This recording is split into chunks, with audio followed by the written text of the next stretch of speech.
मिल गया, जिसको घिसते ही बिल्डिंगें खड़ी हो गई, सड़कें बन गई, रेलवे लाइनें बन गई, एयरपोर्ट्स बन गए। वो सिर्फ अलादीन के चिराग से हुआ। ना पंडित नेहरू ने कुछ किया, ना इंदिरा गांधी ने कुछ किया, ना राजीव गांधी ने किया, ना नरसिम्हा राव ने किया। जो कुछ किया वो मोदी जी ने किया। इन्होंने किया क्या है? कौन सा नया काम किया है? चारों तरफ से हम दुश्मनों से घिरे पड़े हैं। एक काम किया, जो नोटबंदी का, जो तुगलकी फरमान कर दिया, रातों रात नोटों को जो है कागज के टुकड़े बना दिया। ये जरूर इन्होंने किया है। चुप रहिए, सुनिए। अगर आपने गलत को गलत कह दिया तो आप देशद्रोही हो गए। आपके ऊपर मुकदमा चलना चाहिए, आपको जेल में डालना चाहिए। हमारे जो सिपाही, हमारे जो जवान बॉर्डर्स पे लड़ते हैं, अपना खून बहाते हैं, उसका भी आपने पब्लिसिटी के द्वारा मजाक उड़ा दिया। कहाँ से आए ये? कब थे ये? ना भारत की आजादी में थे, ना भारत के बनाने में थे। जनता किसी को भी चुन सकती है, किसी को भी वोट दे सकती है, ये उनका अधिकार है। और ये अधिकार भी कांग्रेस पार्टी ने दिया। उपाध्यक्ष जी जब ये प्रधानमंत्री बने, शायद इनको अलादीन का चिराग मिल गया, जिसको घिसते ही बिल्डिंगें खड़ी हो गई, सड़कें बन गई, रेलवे लाइनें बन गई, एयरपोर्ट्स बन गए, हवाई जहाज चलने लग गए। साइंस एंड टेक्नोलॉजी ने इतनी उन्नति कर ली कि मिसाइल्स बनने लग गए, यहाँ तक कि चंद्रयान में भी जाने लगे। वो सिर्फ अलादीन के चिराग से हुआ। ना पंडित नेहरू ने कुछ किया, ना इंदिरा गांधी ने कुछ किया, ना राजीव गांधी ने किया, ना नरसिम्हा राव ने किया, ना इनके वाजपेयी ने कुछ किया, जिसको आज तक पूछा नहीं जा रहा। केवल आज पहली बार जो कुछ किया वो मोदी जी ने किया। बाकी सारा भारत जो था, बाकी जो सारे नेता थे, वो बिल्कुल आराम से बैठे रहे। उन्होंने 60 साल कुछ नहीं किया, ना देश को आजाद करवाया, ना गरीबी के लिए लड़े, ना आगे बढ़ाया भारत को। आज अगर भारत का नाम है, अगर भारत को पूछा जा रहा था, तो केवल ये कांग्रेस के जो नेता थे, जिनकी विचारधारा थी, जिनकी प्लानिंग थी, उसकी वजह से था। नहीं तो कोई नहीं जानता था इन लोगों को। कहां से आए ये? कब थे ये? ना भारत की आजादी में थे, ना भारत के बनाने में थे। लेकिन आज सबसे ज्यादा अपने आप को भारत की जनता का शुभ चिंतक समझ। हाँ, है शुभ चिंतक। एक काम किया अध्यक्ष जी इन्होंने, उपाध्यक्ष जी, जो नोटबंदी कर दी, जो तुगलकी फरमान कर दिया, रातों रात नोटों को जो है कागज के टुकड़े बना दिया। ये जरूर इन्होंने किया है। और उससे क्या हुआ मैं नहीं जाती, क्योंकि बहुत बोले हैं। सबने कहा है कितना काला धन आया, कितना फेक मनी आई, कितना उग्रवाद रुक गया, वो सबने बताया। मैं तो केवल एक बात कहना चाहती हूँ। ये मेरे भाई बैठे हुए हैं, हिंदू संस्कृति कहती है, जिसके ये बहुत पुजारी है, जिसका नाम लेते लेते थकते नहीं है। उसी हिंदू संस्कृति में ये कहा गया है कि बचा के रखना चाहिए, मुसीबत के समय में काम आएगा। और हमारी कुशल गृहिणी उसी कहा जाता था। जब शादी होती, लड़की विदा होती थी, तो माँ एक ही उसको सलाह देती थी, बेटी घर को बनाए रखना, घर के लिए कुछ बचा के रखना। जो पति की आमदनी होती है उसको संभाल के, उसको ठीक ढंग से खर्च करना, फजूल खर्ची मत करना। कोई पता नहीं कब आपको मुसीबत के दिन आ जाएंगे। वही मेरी बहनों का जो पैसा था, उसको भी काला धन इन्होंने साबित कर दिया। उनको लाइनों में खड़ा कर दिया कि जाओ अपनी उस संस्कृति का जुलूस निकालो, उसे सरेआम बदनाम करो। आपको कोई हक नहीं है पैसा बचाने का। क्यों नहीं खर्च किया? ये तुम लोगों का कसूर है। ये इन्होंने किया, ये इन्होंने बताया। और यहां तक आपने क्या किया? और आज जनसंख्या इतनी बढ़ती जा रही है, क्या उसका कोई उल्लेख है इसमें?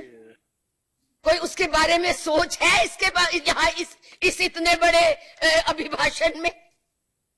बिल्कुल नहीं है। नहीं, हाँ, क्योंकि आप कहते हैं 4-4 बच्चे पैदा करो, 5-5 बच्चे पैदा करो, कि वो पढ़ न सके, गरीबी की लाइन में लगे रहे और भिखारियों की तरह सड़कों पे घूमते रहे, उनको शिक्षा ना मिल सके। ये आप लोगों की नीति है, ये आप लोगों का माइंडसेट। इसलिए मैं ये कहना चाहूंगी कि इस अभिभाषण में कुछ नहीं, ना इन्होंने किया है और ना करेंगे। हाँ, नए नए नारे जरूर लगा देते हैं, कभी कोई नाम दे देते हैं, कभी किसी का कह देते हैं। गुरु गोविंद सिंह जी की बात करते हैं, आज उसका इसमें उल्लेख करते हैं क्योंकि पंजाब के इलेक्शन थे ना, इसलिए। वैसे इनको कोई हमदर्दी नहीं है, कोई इनको उससे लगाव नहीं है। वो गुरु गोविंद सिंह जिसने अपने बच्चों को दीवार में चुना दिया था इस देश के बचाने के लिए, हिंदुओं को बचाने के लिए, इस देश को बचाने के लिए, उसका क्या मुकाबला करेंगे जो इतने इतने लाखों के कोट और सूट पहनते हैं, जिनको पता ही नहीं है कि हमने क्या करना है। ये बात करते हैं, हमारे ऊपर ये आरोप लगाते हैं। मैं तो यही पूछना चाहती हूं कि इन्होंने 3 सालों में किया क्या है, कौन सा नया काम किया है, कौन सी नई नीति लाए हैं। विदेश नीति वो इनकी फेल है, चारों तरफ से हम दुश्मनों से घिरे पड़े हैं। आर्थिक नीति इनकी फेल है, आर्थिक आज बोझ इतना डाल दिया हुआ है, जीडीपी के बारे में बता चुके हैं, मेरे और बताएंगे कि कहां से कहां पहुंचा दिया है। आज हर चीज, आज किसान रो रहा है, आज मजदूर रो रहा है, मेरी बहन रो रही है, बच्चे रो रहे हैं। आज विदेशों में जाने के लिए जिस अमेरिका के लिए आप बात करते थे, उसी ने आज एचपीबी का वो लगा के जिस टेक्नोलॉजी को, जिस आईटी को राजीव गांधी ने आसमान पे पहुंचाया था, और उसकी वजह से आज हमारी कंपनियां जो है देश के उसमें आती है, उसको आज खराबी का, बेरोजगारी का सामना करना पड़ेगा। वो आप लोगों की नीतियों की वजह से। कहां है बोले, कह रहे सर्जिकल स्ट्राइक की। अरे क्या आप, बिल्कुल ठीक कहा किसी ने कि ये तो इवेंट मैनेजमेंट है, गवर्नमेंट मैनेजमेंट नहीं है, इवेंट मैनेजमेंट है, पब्लिसिटी है। कितनी सर्जिकल स्ट्राइक की होंगी आर्मी ने, कभी उसका शोर नहीं बचा। आपने तो आर्मी को भी जो है वो बेचने का एक हिस्सा बना दिया, उसको भी बेच दिया।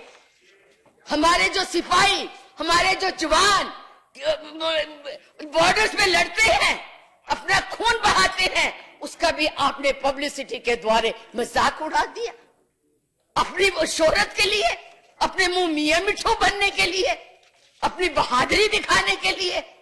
कहां है वो देशभक्ति? है ही नहीं, क्योंकि देश के साथ कभी प्यार रहा ही नहीं। भारत की आजादी की लड़ाई में नहीं लड़े, देश को बनाने में नहीं आपका हिस्सा रहा। ठीक है, कुछ गलतियों से या उसके, जनता है, जनता किसी को भी चुन सकती है, किसी को भी वोट दे सकती है, ये उनका अधिकार है, और ये अधिकार भी कांग्रेस पार्टी ने दिया है, आप लोगों ने नहीं दिया। आज अगर हम वोट देने का हक रख रहे हैं, इस देश में प्रजातंत्र है, तो कांग्रेस की नीतियों से है। और आपका अगर बस चले तो पता नहीं इस देश को कहां ले जाए। अभी भी वैसे डिक्टेटरशिप भी आप लोगों के लिए, तो आपके लिए तो अभी भी डिक्टेटरशिप है। ये खाओ ना, ये पहनो ना, ये यहाँ बैठे रहो। कैबिनेट की मीटिंग में मंत्रियों को बाहर जाने की इजाजत नहीं है, मोबाइल यूज करने की इजाजत नहीं है। जब तक मैं, चुप रहिए, सुनिए, जब तक मैं नहीं, वो नहीं रेडियो में अपना प्रचार नहीं कर लेते, टीवी में अपना भाषण नहीं दे सकते, कोई बाहर नहीं जा सकता। जब आपकी पार्टी में ही प्रजातंत्र नहीं है तो देश में क्या लाएंगे आप? देश को क्या बनाएंगे आप? इसलिए मैं ये कहना चाहती हूं, ये देश की इसकी हालत समझिए, किसान की हालत समझिए, गरीब की हालत समझिए, मजदूर की हालत समझिए, और महिला की हालत समझिए।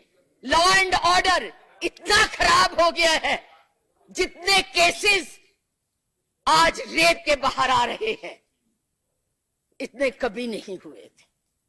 चाहे आप कोई भी स्टेट उठा के देख लीजिए, कोई अमन शांति नहीं है, एक डर है, डर। और एक नया इन्होंने और शब्द चुन लिया है, देशद्रोही। जो इनके खिलाफ बोल दे, जो इनकी नीतियों की आलोचना कर दे, वो देशद्रोही है। उसके अंदर इसको अरेस्ट कर लीजिए, उसके अंदर इसके ऊपर केस चला लीजिए। एक ये नया शब्द इन्होंने दिया है, एक नई परिभाषा दी है, क्योंकि आपको बोलने का हक नहीं है। आप जो हाँ में हाँ मिलाइए तो आप बहुत ठीक है, अगर आपने गलत को गलत कह दिया तो तो आप देशद्रोही हो गए, आपके ऊपर मुकदमा चलना चाहिए, आपको जेल में डालना चाहिए। आप क्यों इस तरह से रह रहे हैं?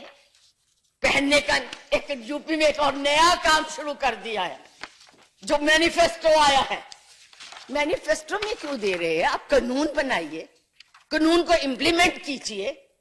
कानून पहले भी है, ईव टीजिंग के लिए कानून है, उसे लागू कीजिए, उसको ठीक तरह से लागू कीजिए। पुलिस रिफॉर्म कीजिए, पुलिस को नए ढंग के वेपन्स दीजिए, उनको ट्रेनिंग दीजिए। ये कानून और मैनिफेस्टो में देने से ईव टीजिंग जो है वो दूर नहीं होने वाली। माइंडसेट चेंज कीजिए, सोशल जो स्टिग्मा है उसे दूर कीजिए, अपने आप को इससे ऊपर उठाइए, इस भारत के बारे में सोचिए, जनता के बारे में सोचिए, केवल नारे मत दीजिए। कितनी एफडीआई आ गई हैं आपके पास?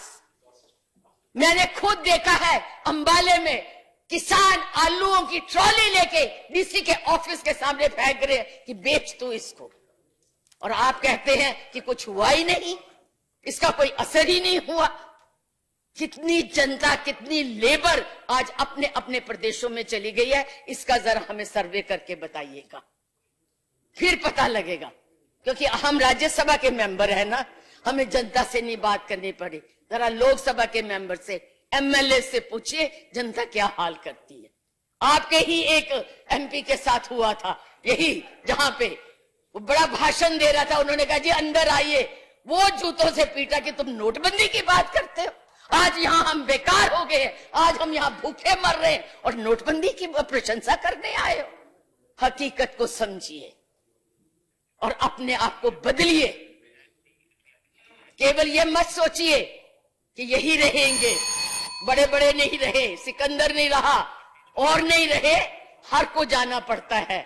इसलिए अपना जो है समय जो है इन बातों में मत बिताइए। इस भारत के लिए कुछ कीजिए, इसकी जनता के लिए। इसलिए मैं इसका विरोध करती हूँ। बहुत बहुत धन्यवाद।